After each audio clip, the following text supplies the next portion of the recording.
Good morning, or good afternoon, or good evening, citizens of planet Earth. Thank you for joining us once again on this episode of Entre tu arte y mi arte. Today, my good friend Giulia DiBattista joins me from Rome, Italy, to talk about Dead Man by Jim Jarmuch. How you doing, Giulia? I'm good, thank you. It's very nice to have you back on the Yeah, podcast. it's nice for me too. It's a pleasure. All right. So this movie, um, you told me that it's one of your favorite movies at the moment. Uh, Yeah, so it has joined my list of favorite movies. Yeah. okay. That's good to hear. But what I would like to know is why, because I've watched it twice, and I've only watched two Jim Jarmusch movies. This being the second one. The other one that I've watched is like his compilation of like shorts called Coffee and Cigarettes. Oh, okay. Have you watched that one? No, not yet. It's alright. There's an I Italian don't think. actor in it, right? Yeah. Uh Roberto huh. Benigni. Yeah, Yeah. exactly. Um, yeah, so I don't know much about his films, but um I don't know. I wouldn't say that Dead Man is one of my favorite films. So I want to hear Okay. from you what was your what are your impressions of the film? Why is it one of your top films at the moment? Yeah, I mean, I like everything about it. I think the experience is like complete.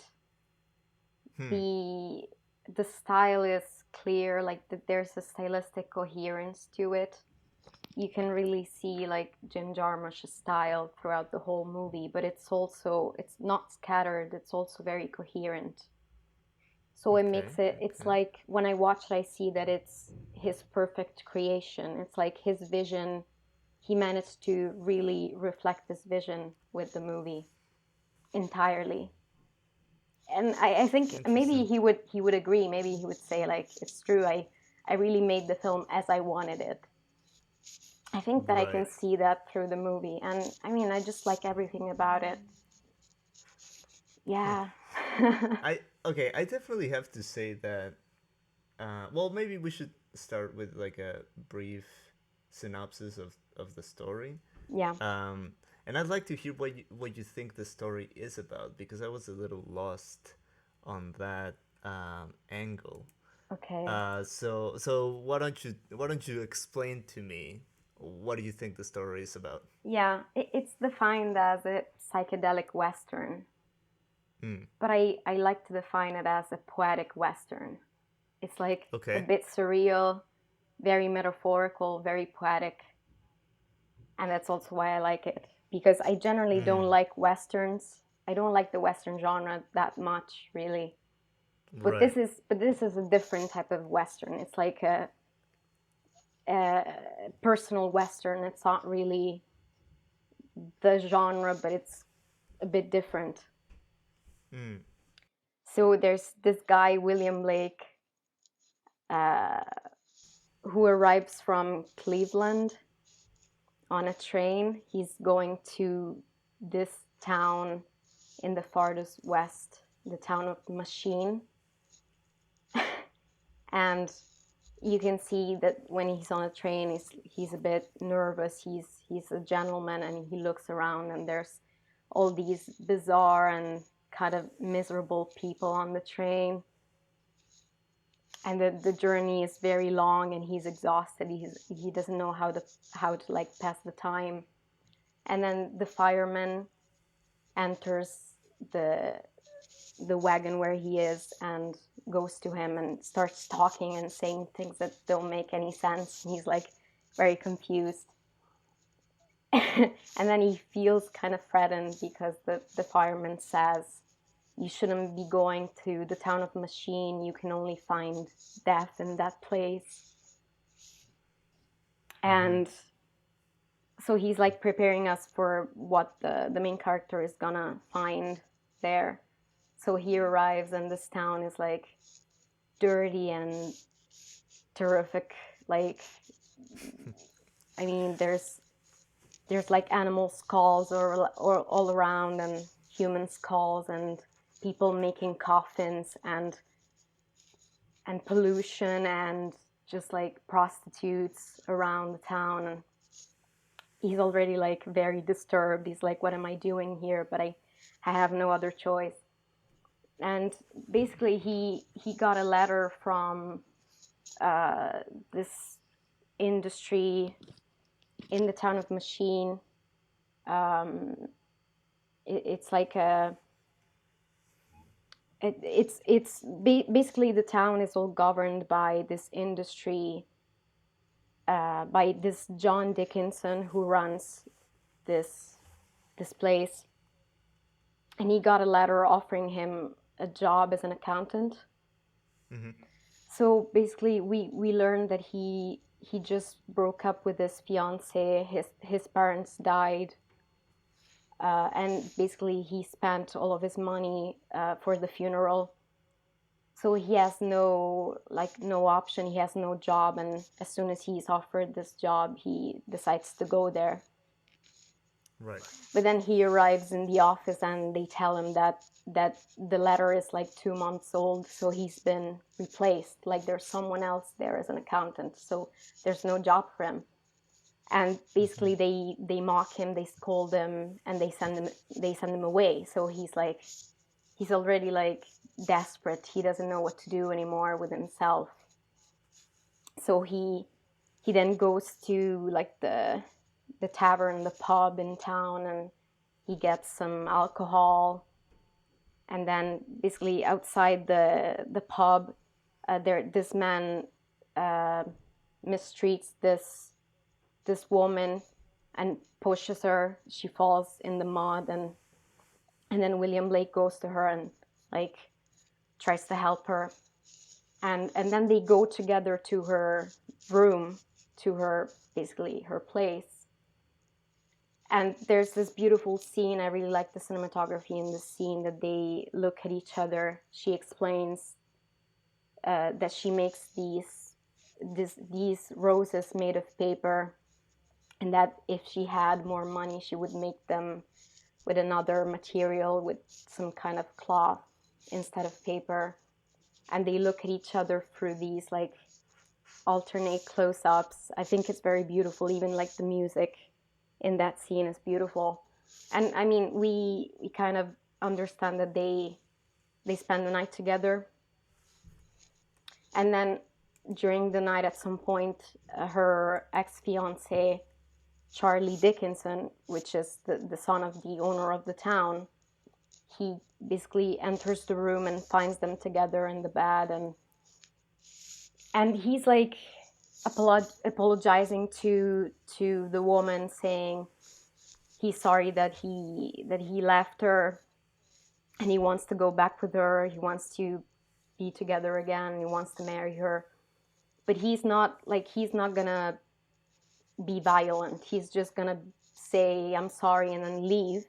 But then the woman provokes him. She says, I never really loved you. And then he gets angry and shoots her. Basically he tries to shoot William Blake, but then she covers him with her body and she gets the bullet. But the bullet passes through her and gets William Blake as well.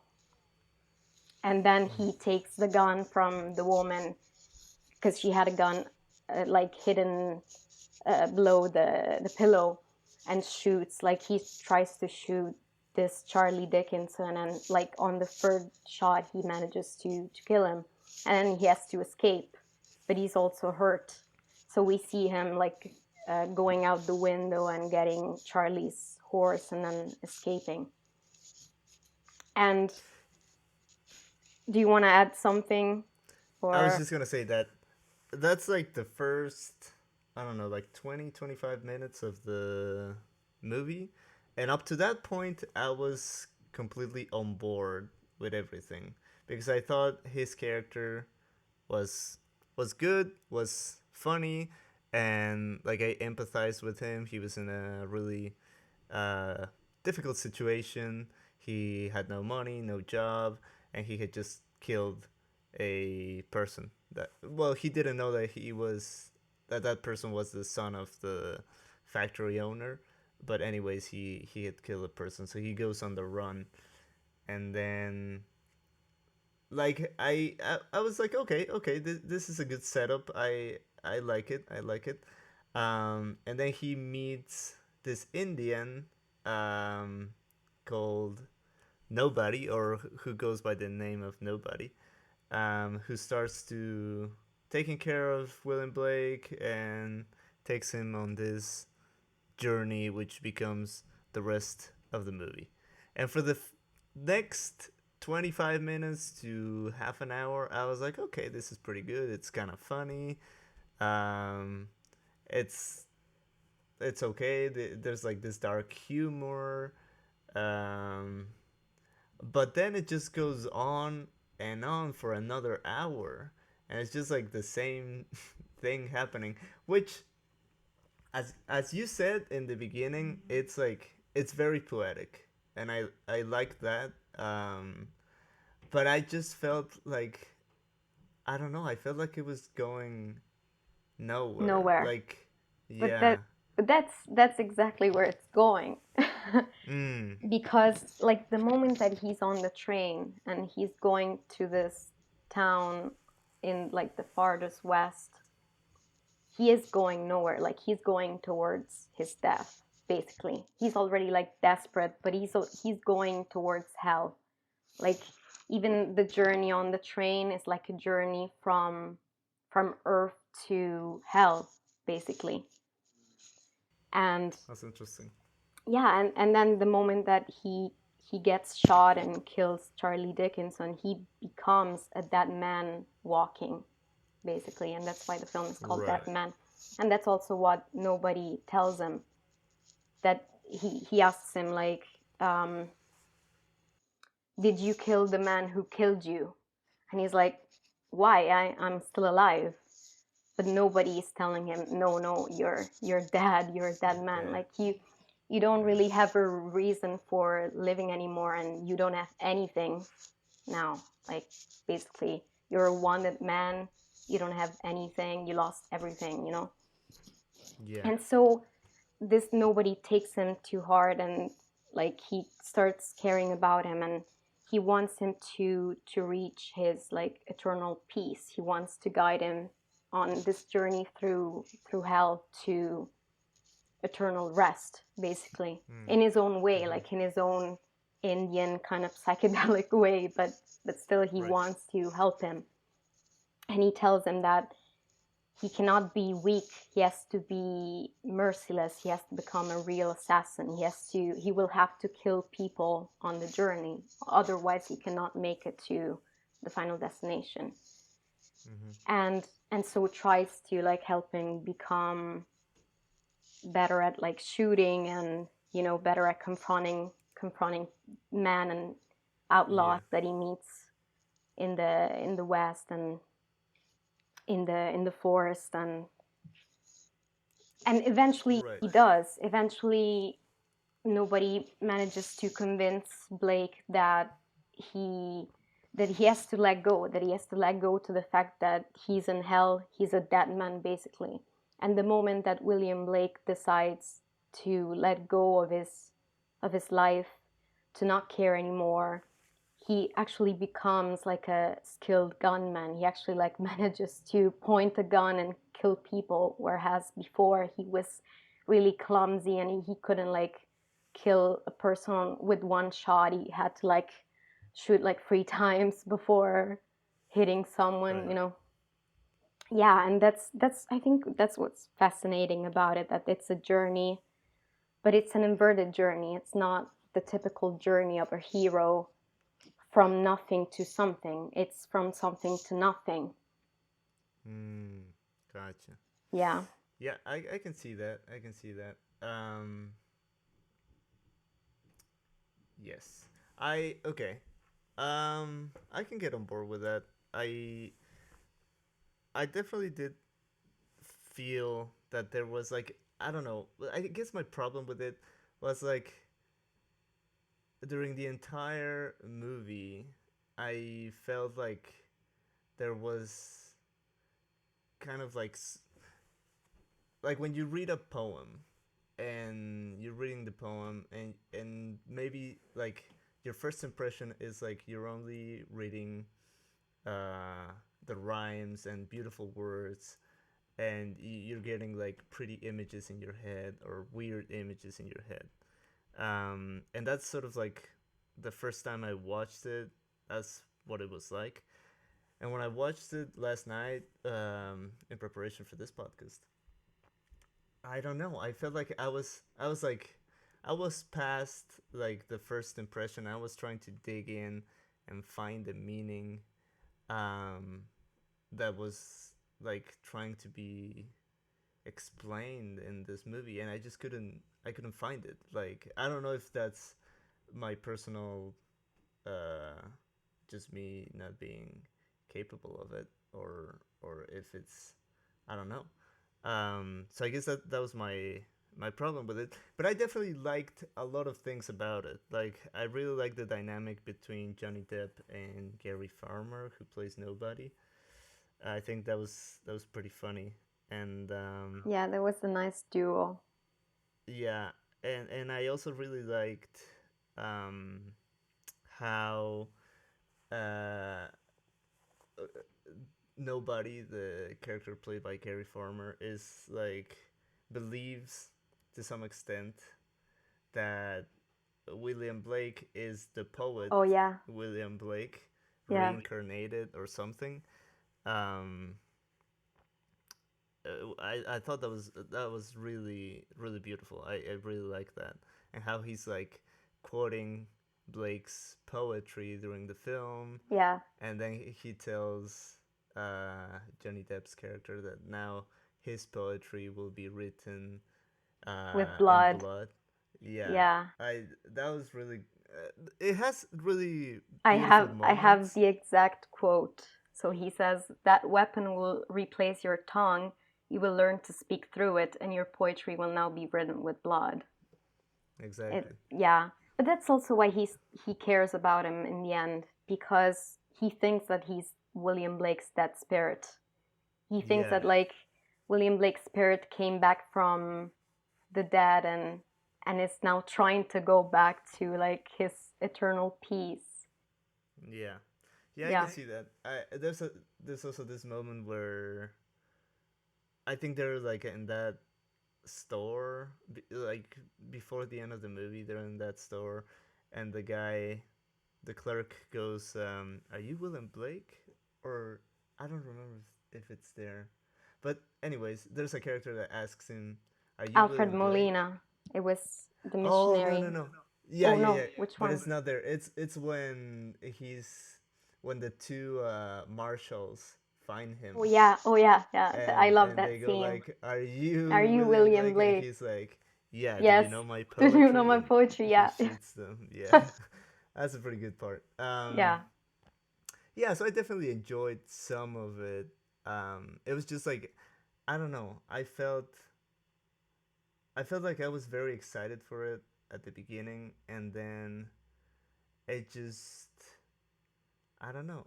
It just turned a little too much of the same thing. You know, there was no, I don't know, no contrast. That's what I felt. Um, for Yeah. example, another thing that bothered me a little bit was like the soundtrack at the beginning. I thought it was fantastic, phenomenal, but after 1 hour of just like the same guitar notes, like it's the same, um, just like the same motif playing over and over for like 2 hours. I just started like getting sick of it. Even though it's really good, like at the beginning, the first hour, I was like, "Oh my god, I need to find this soundtrack because I really like it." But after another hour of just the same thing, I was like, "Oh my god, this is not good." Yeah. But I No, don't know I didn't what mind you that. think of it. I no, I didn't mind that it was repetitive. I love it. Mm. I like, yeah. Yeah, it's good. Do you know that it's Neil Young? Yeah, it's Neil Young. I saw that in the Yeah, credits. he basically improvised most of the scenes. Like he improvised the soundtrack on most of the scenes. But I feel that there's different moments where it kind of becomes a bit different. It's not the same melodic Right, theme. right, right, right. Um, but yeah, I love it. And actually, before watching the film, I learned that many people hated the soundtrack. Like many people Hmm. hated the movie because of the soundtrack too. Like they said, this Hmm. is not a good soundtrack, and I thought, why? Like it's perfect. I think that stylistically, it's like it fits the movie perfectly. It does fit the movie, And also because it's an electric guitar, right? and it accompanies this journey through hell, so Hmm. it really goes together. Like the two things go together pretty well.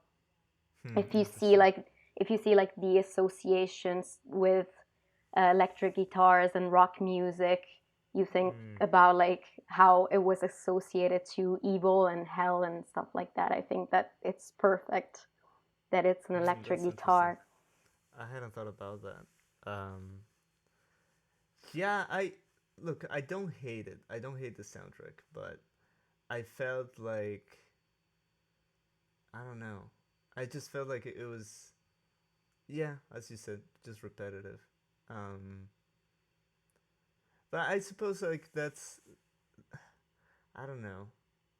I don't know. I am too conflicted with this movie because I feel like if like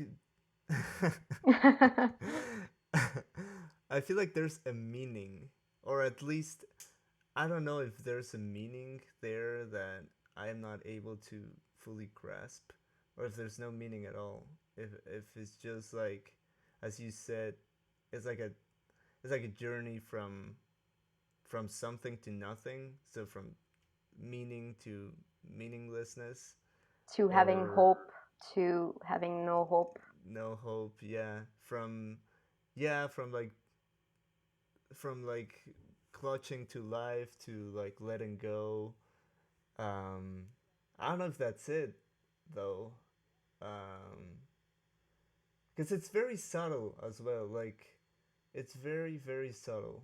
Every change, like I don't know. I didn't feel like at the beginning I saw like a potential character arc for William Blake, um, and I don't know. I think I don't know. I might just feel like it was too long. Like for what it was, I feel like it could have been shorter, because every like it was not like there were drastic changes happening, um, as he was going from something to nothing.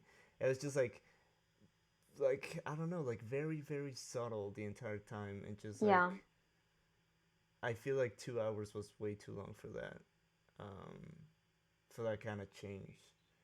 but there is a growth to the character, even if it's very subtle. There is the growth of like accepting your fate in a way, Mm, accepting, letting go, as you said, and accepting that your life has basically ended. I mean, there's nothing anymore to live for.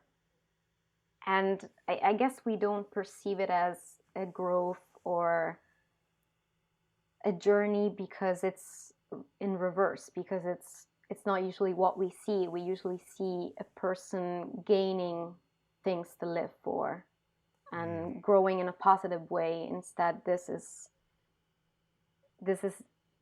the opposite. And so right. I guess it makes us uncomfortable watching something like this. Yeah. And the way it Yeah. ends, you might be disappointed by the endings, thinking like I wanted him to regain his life and do something, but Hmm. he doesn't. No, actually, I didn't have much problems with the end. I really liked the final scenes. I thought they were beautifully shot.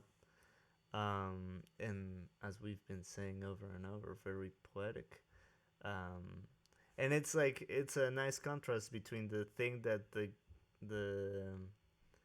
the guy in the train tells him, like about the boat, and I don't remember exactly what the quote is. And the ending scene when Oh he's like yeah, on the canoe. Um, yeah. He says it's like being on a boat. You look at the sky and it's moving, and you don't know why because the boat is not moving. exactly. Yeah, and it's like that exact image is at the end. So I thought that was really nice. Um, I really liked it. Um, and it's kind of weird because, yeah, it like the guy in the train tells him, doesn't this remind you of when you were in the boat? Um, as if I don't know, Yeah. as if it was like No, as if a he knows. premonition. Yeah, or yeah, exactly. Yeah, Uh, he might be like the figure of the author inside the mm, movie, like yeah. omniscient, so telling him his future, or Mm-hmm. it could just be that he was trying to say does this remind you of when you are in a boat, and if you look at the sky it seems like he's just saying, you know, when you're in a boat and that's the experience. He's not predicting his future. I don't know, I'm not sure. Yeah. It's full of these little things that make you. I don't know. At least I felt like they were like little tricks that they were trying to trick me into trying to find what the meaning of this movie was. Um, and I just couldn't. But I guess as you say, it's like sort of like a deconstruction of a couple of different things. Like, firstly, you have the conventional narrative style, right? As you were saying, going from nothing to something, from meaninglessness to meaning, etc. And here it's inverted. And it's also like a deconstruction of the Western genre. So it's like it's not the classic story. It's the characters are not the classic characters, and it's like a complete reversal of what that kind of story is supposed to be like, right? Yeah. It is. It usually is a guy that comes from the deep west, comes into society, um, and there's like a morality battle or what have you, Yeah. trying to. And it's all not black and white. It's kind of gray. Maybe he's the good guy. Maybe he's not the good guy. Maybe he's a little bit of both. But here is a guy coming from society, completely dressed like a fool, into, as you were saying, into the deepest circles of hell, and sort of that deconstruction of that character into who he becomes at the end, right? So I can see that, and I can appreciate the movie for that, um, because yeah, the thing with genres is that they also become way too repetitive. Like, after you've seen a couple of westerns or a couple of gangster Musicals. movies or Yeah. whatever, yeah, musicals, they all start feeling the same. Um, Yeah. because they follow the same set of rules or conventions, and you gotta have this and you gotta have that, so that it's a western. Um, but this one was different, and I always appreciate a movie that sort of challenges the conventions of an established genre. But I don't know. I wouldn't say that is one of my favorite movies. I want to I can watch. accept that. Yeah, fair enough. Um, I definitely want to watch more of Jim Jarmusch's movies, but um, I don't know. I think Yeah. it's very existentialistic, Mm. and I really appreciate that that there's no moral archetypes. As you said, the Mm, one of the conventions of the Western is that there's usually the good and the bad character. You know, there's a battle between good and evil, and here right.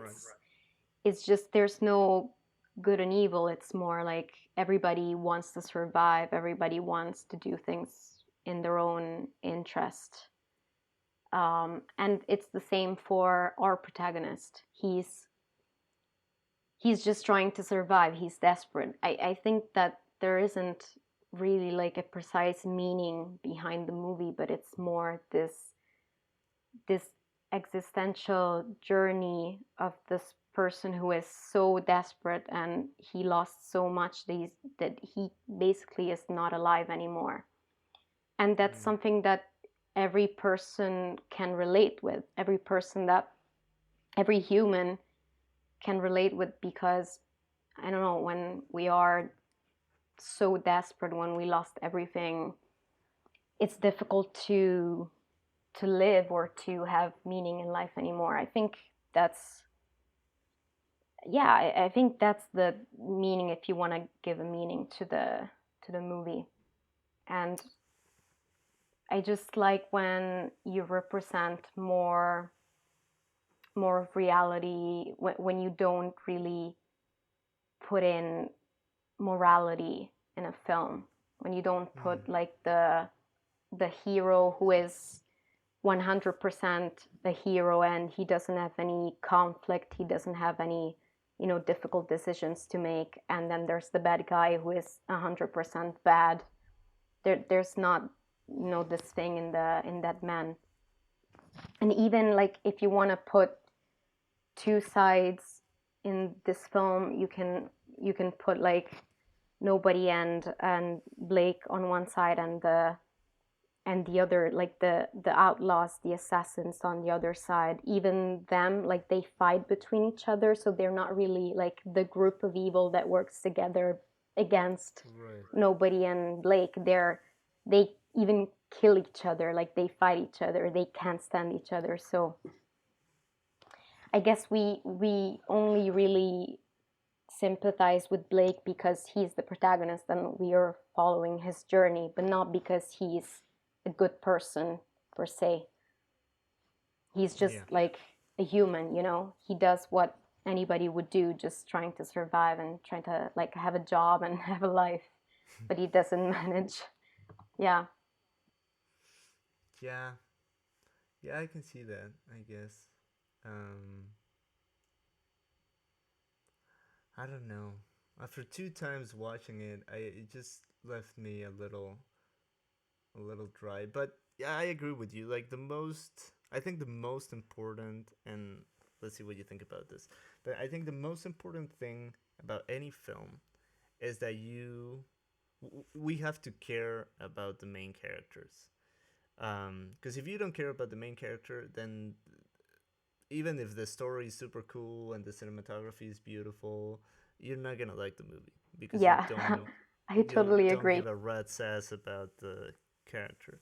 But Yeah. if you find the character extremely interesting, um, and you find that he's in a situation that might be weird or might be uh, problematic, and you care for them, then even if the movie is 2 hours and the soundtrack is the same thing, you end up watching the movie.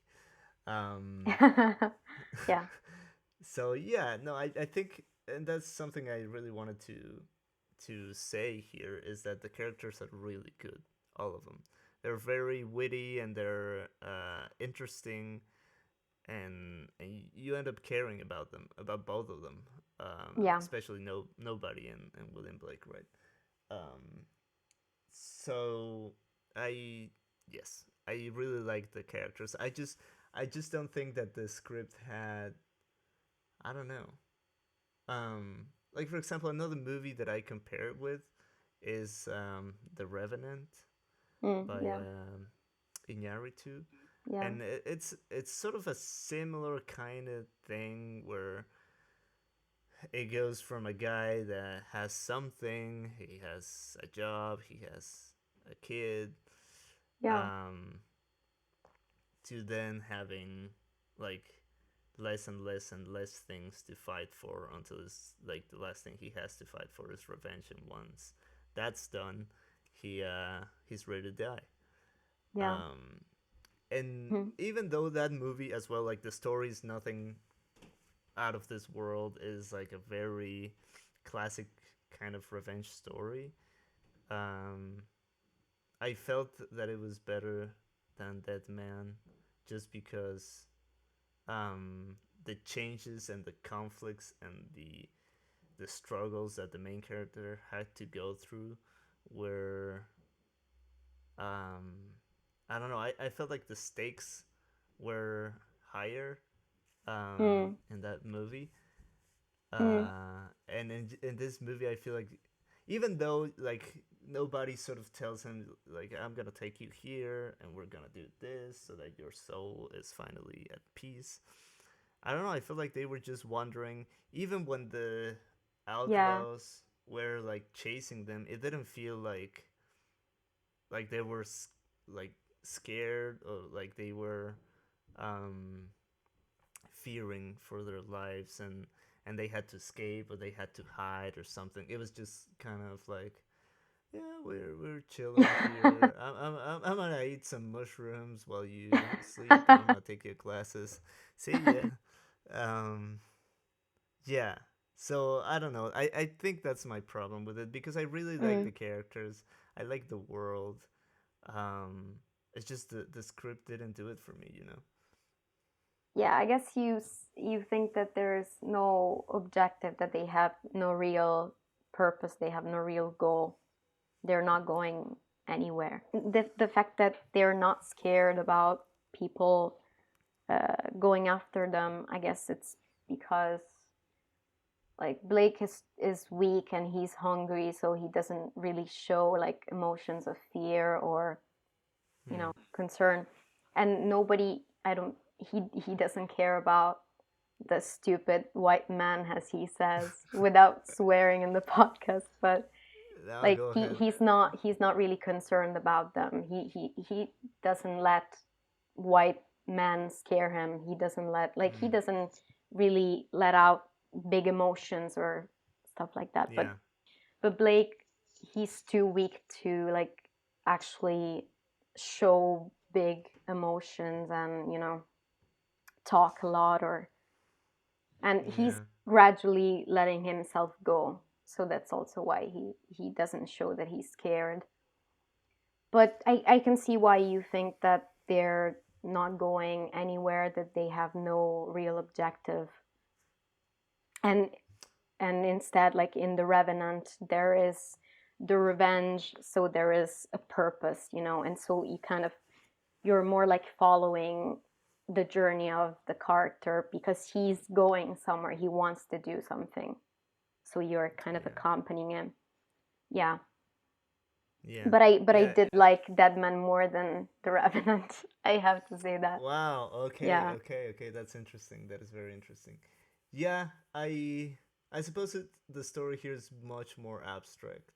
Um. Yeah. So everything is, as you say, and as we've been saying, like deconstructing meaning, pretty much.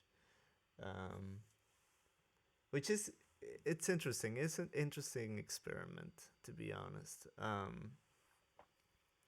It's very much. I think for me, it was very much about those little moments um, that maybe lasted like a couple of seconds, or I don't know. Like for example, when Blake kills the two marshals and one of them like falls onto where previously the bonfire was, and His head and is then exactly in the center of. yeah, and one of the outlaws says he looks like a fucking religious icon, Oh yeah, and yeah. and it looked really like really nice. Like the composition of the shot was really beautiful, and it just lasts like 3 seconds, and then the guy crushes his skull, and it's pretty disgusting. Yeah. Um, but yeah, moments like those are really nice. The whole dynamic between Nobody and William Blake is really interesting as well. Um, and the whole poetic aspect as well, like verbal and visual is good. I liked it. Um, but yeah, I'd have to say that that is not one of my favorite movies. The first time I watched it, I think I fell asleep for like a couple of seconds.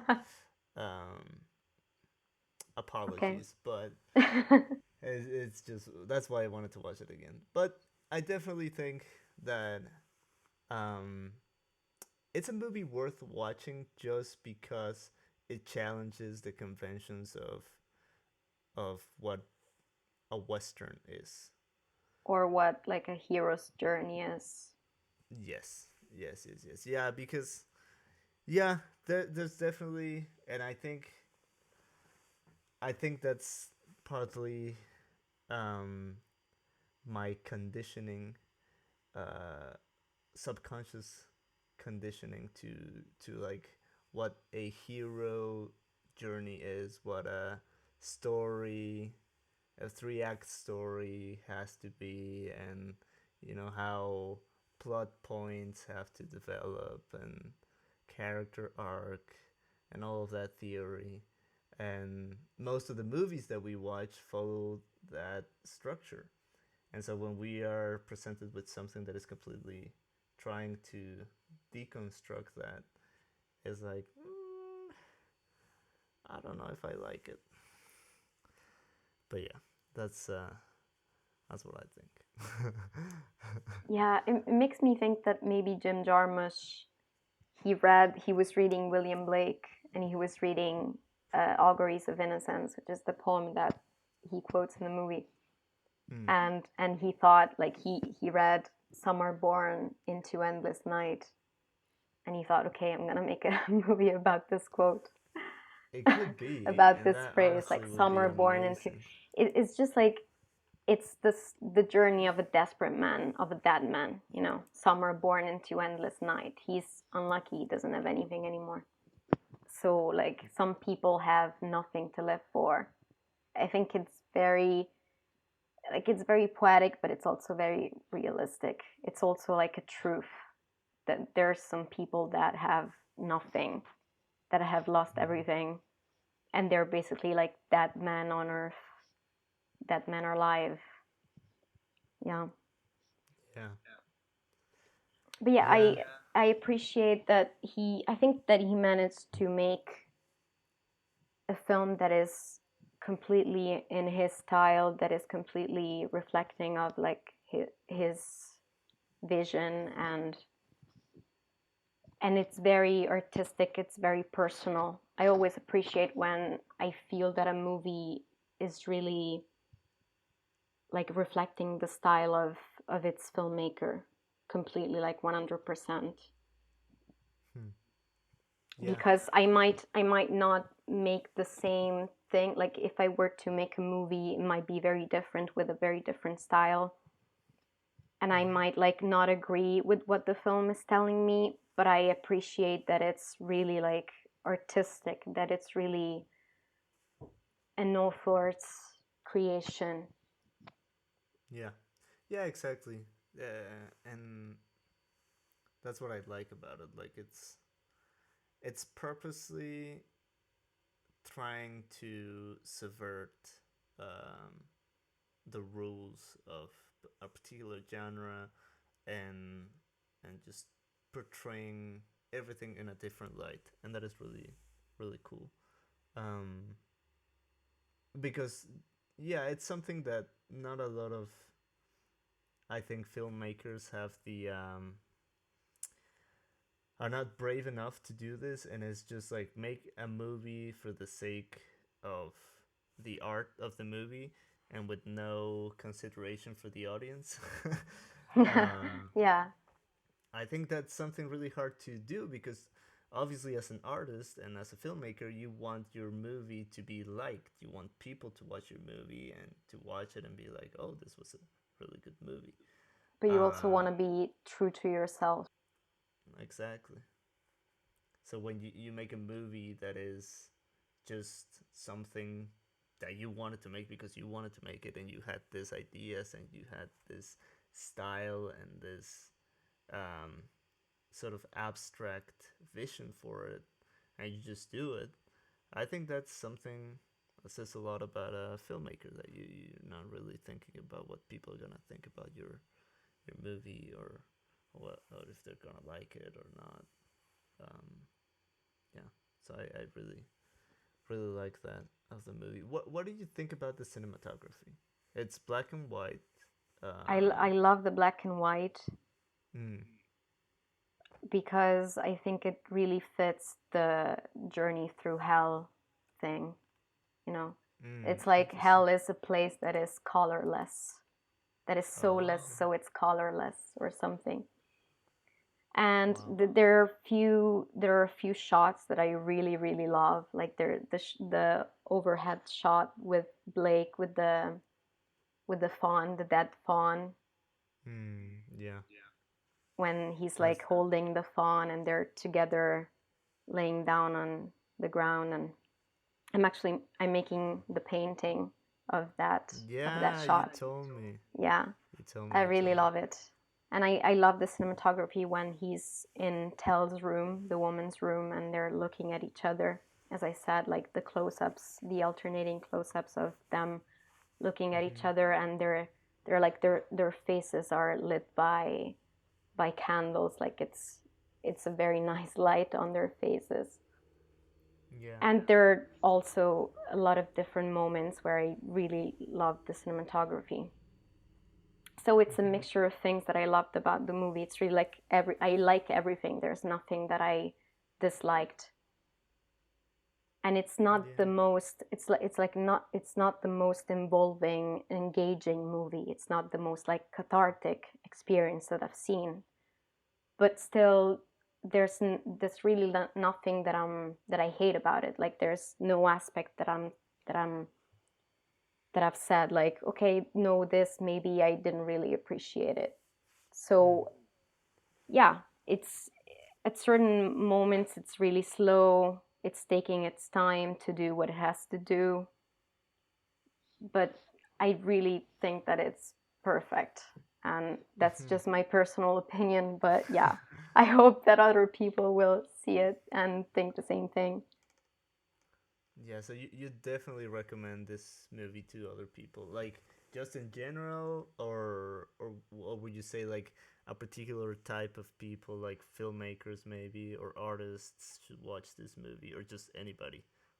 Anybody should watch it right now. I guess anybody, but most like in particular people that like poetic cinema, I'd say, Mm, or yeah. surrealist cinema, kind of psychedelic, or yeah, philosophical. Mhm. Yeah. Yeah. Definitely. I I love that style of cinema. Like I love Terrence Malick, for example, which is like super abstract, um, and just visually stunning. Uh, but I don't know. I suppose I struggled with this so much because usually those movies, even though they're abstract, they're trying to communicate some higher poetic meaning, vision, whatever.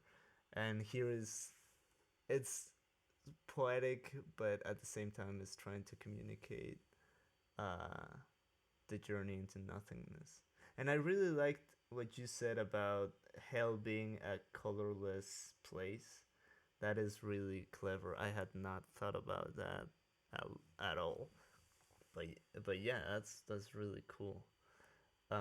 I might use it in something I'm writing right now, with your permission. Yeah, of course. Um, yeah, so I don't know. Do you have anything else to say about the film? I think I like I really wanted to have this conversation with you because I knew we were gonna have different points of view, because you had already told me that this was one of your favorite movies at the moment, and after I watched it for the first time, I was like, ah, okay, this is gonna be a good podcast. Um, but yeah, no, I really liked to see a different perspective than the one I have, because there's a lot of things that I had not considered, and after talking to you, I have that perspective now. I'm happy about that. So is there anything else do you want to talk about here about the movie, or because I don't know. I I went through my guess main points. we didn't mention the fact that there are really a lot of famous actors in this movie, like a lot. Oh yeah, that was something as well, that when the movie started and you get like the full roster of actors Yeah, and like there's actresses. Crispin Glover, who is the fireman. Robert Mitchum is John Dickinson. John Hurt is like the office boss of the factory. There's Jared Harris, Iggy Pop, Alfred Molina. There's a lot of people. Yeah. Yeah, there's also what's his name? What's his name? Oh, Gabriel Oh yeah. Byrne. He's in it for like 3 minutes. Uh, yeah, and that was something else. Like, I was like, oh, this movie has a superb cast, but most of them are in the movie for like 5 minutes tops. Um, which was kind of, I don't know if disappointing, or I don't know. I don't know. I think that it makes it much better because even in those with those little roles, you see people that really know like how to act, and mm, they're so into the characters even if you just see them for 5 minutes. yeah, I suppose you're right. And it makes you think that a lot of actors appreciate Jim Jarmusch, and so they accepted to work for him even just for 5 minutes. Yeah, yeah, I suppose that's probably true. Um, but yeah, that is very interesting as well. I guess that was another disappointment that I had. I was like, oh, gonna be Young Hurt doing some Young Hurt stuff in this movie, and it was just 5 minutes of Young Hurt and like 5 lines. Um, but yeah, no, it's a movie worth watching, I'd say. Um, but I don't know if I would recommend it to everyone. I don't know. Surprisingly, I was watching it with my dad last night, and he usually falls asleep with those kinds of movies, and he managed to watch it through and through. So that was interesting. I haven't asked him what he thought about it. He's probably, no, I'll ask him later. But yeah, that was interesting to see. Uh, and my mom joined us as well for the beginning, and she was laughing a lot, like for the first like hour, with all the things that were happening in the movie. And I found it like really, it was witty, and like it had that kind of dark humor. um like for example, when the outlaws are like talking, that's like one of them is really funny. I don't remember his name. um but the stuff that he says is just outrageous, so it's kind of funny. Hmm. uh Oh, we didn't mention the fact that like they're constantly asking him if he has any oh tobacco. yeah, I don't understand what that means, like at all. That was another thing that I was like, what the heck is up with these people and their tobacco? Like he's always like, "No, I don't smoke. I'm sorry, I don't smoke."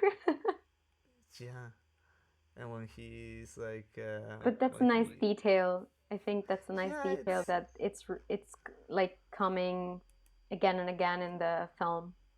Like yeah, everybody wants this tobacco. yeah, it's one of, well, yeah, it's a little thing there, and it's kind of like a comedic motif that goes throughout the entire film. I really like the bit when when he finds nobody again, and he's like, "Do you have my glasses?" And he's like, "Nope, I I traded traded them." them. "Do Yeah. you have any tobacco?" "Nope, I No, I traded it." traded it. Yeah. So, that's pretty And he's funny. like, and nobody is like liar and like thief. Thief. Yeah, that back and forth is really good. Like, and there's like, I don't know, I feel like it could have been way better. Like, it has this really good moments, but they all feel disconnected. Um, to me, at least, I didn't feel like there was a lot of cohesion between all of them. It was just like I felt it was more, and I haven't watched more of Jim Jarmusch's movies, so I don't have a wider perspective. But I felt more, it was a little more similar to Coffee and Cigarettes, which is just a bunch of shorts um, that are not connected in any way, only by the fact that coffee and cigarettes are in all of them. Um, and some are funny, some are kind of depressing, and some I it's just like a scene that doesn't make any sense to you, but it's just like it's there. And so I kind of felt like this was sort of like that, just a bunch of moments that are really cool, um, but that don't feel entirely connected. You know? Yeah, I didn't feel that at all, Yeah, no, honestly. I know you didn't. That's funny. Um, yeah, I mean, I don't know. I think I could probably watch it again after this conversation. Um, Mm, maybe and try to try to. like go a bit more. Yeah, exactly. I suppose I was like too. I was searching for a meaning too much, and I should just try to appreciate it, I guess. Uh, but it just feels like I don't know if that's a like a conscious thing that it does, that it has so much reference to poetry, um, that at least to me it made me want to like read between the lines and analyze the scenes and trying to find what the heck does that mean.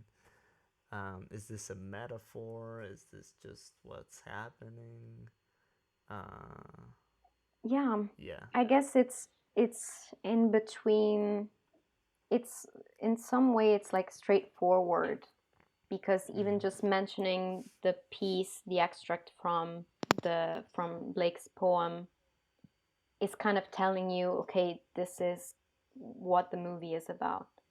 But it's also in another way like open enough for people to interpret it and give a sense to it. Anybody could watch it and have a Yeah. different opinion, have a different interpretation of it. Yeah. Yep. Yep. Yep. um. Yeah, I might watch it again just to shake this from my head. Um, I usually do that. Like after I have a conversation with somebody on the podcast, I go and rewatch a movie, and it's really nice to just have this different point of view in your mind when you're appreciating a piece of art. Um, because usually I feel we get too caught up in what we think and what we think is right and what we think is wrong, and when you have like a conversation with somebody else, and then you go and revisit something, you see new things, and that's my favorite part about watching a movie, talking to somebody about it. Yeah, it's true. uh, I once I told a friend of mine that a movie that cannot be watched with someone is not a good movie. Because I had watched a really controversial Japanese movie from the 70s. I don't know if, I mm, don't think you've seen it. It's In the Realm of the Senses. in the realm of the It's senses, no, I have not. it's basically porn. Okay, nice. But like I was like, okay, people are saying that this is a masterpiece. They're giving it like 5 stars, 4 stars, and I'm like, I don't understand. And I told them I think Mm, that I wouldn't be like able to watch this with someone. It would be too embarrassing. So mm, I suppose if you cannot watch a film with someone, it's not really a movie. Like it's not a good movie, you know? that's interesting. That's an interesting point of view. Yeah, yeah, yeah. It's really hard when you watch a movie and you have no one else to discuss it with. Like, even if it's like it, I don't know. It's really hard to find someone who'd be willing to just watch anything. Uh, Yeah. so yeah, I I might have to agree with that. But I feel like I've definitely watched some movies that I haven't watched with other people, right? And that I'm trying to find the right person to recommend that movie to. For example, I love horror movies, and there's just only a few people that are really into horror movies as I am, Yeah. and so I can only recommend those movies that uh, to those people, and Yeah. I gotta wait until they watch them to be like, hey, did you like it? But when you watch a movie on your own, you give your own interpretation and that's it. And then Yes. but when you're watching it with someone, like I often watch movies with my brother, and it's Mm. much better because it gives me like we have two perspectives to think about. Like we might, while we're watching the movie, we might comment a scene, and then you like instantly get a perspective on that scene or any other element in the film. And so you kind of it's more, you're more likely to have an opinion about it because you're sharing, the experience with someone else. And Yeah. when you watch it alone, especially if it's a complicated movie, you don't have that. You're like, you have to think on your own, what it meant, and deconstruct it, and analyze it. Yeah. I totally agree. I That's why I started this podcast, just to talk about this and have fun. Um. Yeah. So I think that's all I have on the movie. Um. Unless you have anything else. Okay. Um. Are you working on any projects at the moment? Doing anything interesting? Well, no, I'm basically Or doing an just apprenticeship. I hope to find a job oh, soon. cool. It's basically translation and adaptation of scripts, of like film dialogues for dubbing in Italian in this case. And I'm Nice. doing this apprenticeship, That's and pretty I nice. hope that like as soon as I finish it, then I'm gonna send my CV around to some studios, and I hope to get a job. And yeah. That's really But cool. besides that, just like watching movies, watching TV shows, writing some reviews, still thinking about ideas, Nice. about scripts and stuff, drawing sometimes. Yeah. You, you told me that you were writing a feature. How's that going? Well, Are you still on it, I or stopped because I wanted to study history of music in depth before like continuing the story, because I felt that I really needed to have more information before being able to write a kind of story like that. So okay? I stopped, but it's always in my mind. I always have new ideas, and yeah, like I always get new Nice. ideas, and I'm like, I should write this down, and then I don't, and you know how it goes. Yeah. Yeah. Well, that's awesome. Keep at it. And thank you very much for coming to the podcast today. And I hope you are back soon with another interesting movie for Oh us to yeah, discuss. I'm always down for recommendations and whatever you have. So please, of course. Thank you for inviting me again. it was a pleasure. Um, and thank you for listening to us. And have a good rest of your day or night.